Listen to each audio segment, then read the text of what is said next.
পরিবেশ সংবেদনশীল অঞ্চলের ইকো সেন্সিটিভ জোন একাধিক সমস্যা নিয়ে শুক্রবার দুপুরে পুনরায় বিশেষ বৈঠক করলেন মেয়র গৌতম দেব।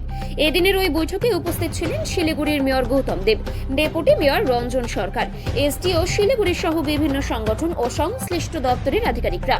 মূলত এদিন পরিবেশ সংবেদনশীল অঞ্চল ইকো সেন্সিটিভ জোন নিয়ে অদ্ভুত বিভিন্ন সমস্যা ও একই সঙ্গে পরিবেশ রক্ষা এবং বন ও বন্য প্রাণীর সংরক্ষণ নিয়ে আলোচনা করা হয়। এছাড়াও চা শিল্প ও চা শিল্পের সঙ্গে যুক্ত পর্যটন শিল্পের উন্নতিতে কি করা যায় এই বিষয়েও এদিন আলোচনা করা হয়।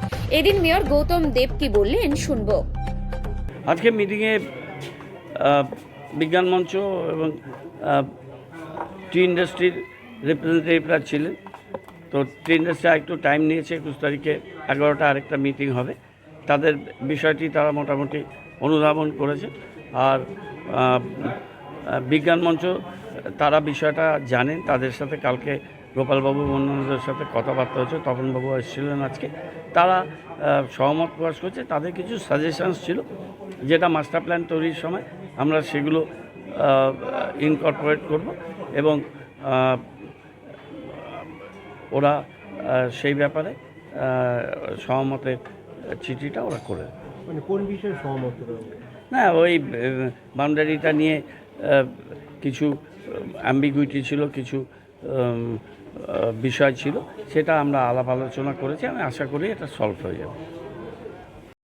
বিজ্ঞান মঞ্চ সহমত হয়েছে, কোন ইস্যুতে সহমত হলেন? হ্যাঁ, আমরা আসলে গভর্নমেন্ট অফ ইন্ডিয়া নোটিফিকেশনের পরে আমরা একটা সাজেশন, নোটের উপরে কি সাজেশন আমরা গভর্নমেন্ট অফ ইন্ডিয়ার কাছে পাঠিয়েছিলাম আর কি।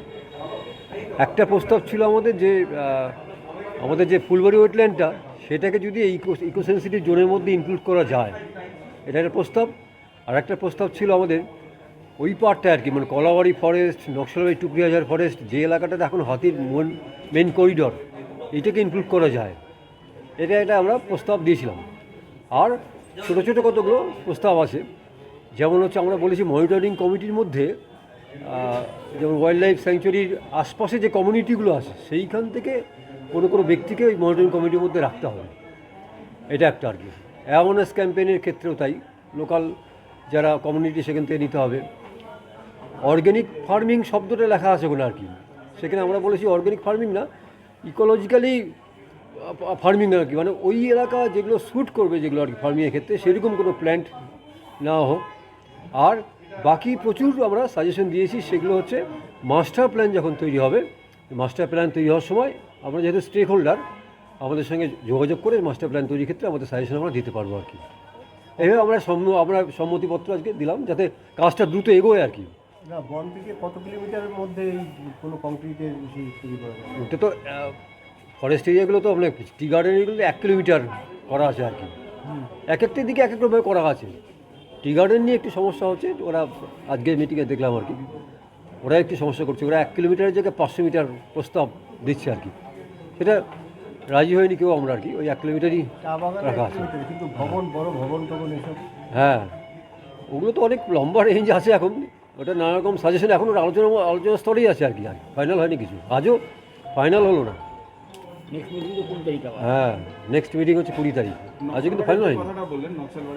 হ্যাঁ হ্যাঁ, না নকশালবাড়ি ফরেস্টকে হয়তো যুক্ত করা যাচ্ছে না, কারণ হচ্ছে কি মাঝখানে তো শহর পড়ে যাচ্ছে। মহানন্দা ওয়াইল্ড লাইফ স্যাংচুরিকে কেন্দ্র করে যে গভর্নমেন্ট যে এরিয়াটা তৈরি করেছে ইকো সেন্সিটিভ জোনের, সেখান থেকে গ্যাপ হয়ে যাচ্ছে, হয়তো আবার শহর অঞ্চল পড়ছে, তারপরে হচ্ছে কলাবাড়ি ফরেস্ট। এই জন্য এটাকে অ্যাকসেপ্ট হবে না। এটা একটা আমাদের প্রস্তাব ছিল, তাহলেও আরও সেভ করা যেত, কনজার্ভ করা যেত ওটা কি, ওই অঞ্চলগুলোকে, কলাবাড়ি ফরেস্ট, টুকরিহাজার ফরেস্ট, এখন হাতির মূল জায়গা ওইগুলো আর কি। কিন্তু আমাদের প্রস্তাবটা থাকলো গভর্নমেন্টের কাছে, যদি ভবিষ্যতে আরও অন্য কিছু করা যায় আর কি, ওটাকে কনজার্ভ করার জন্য। গোপালদা প্রেসিডেন্ট?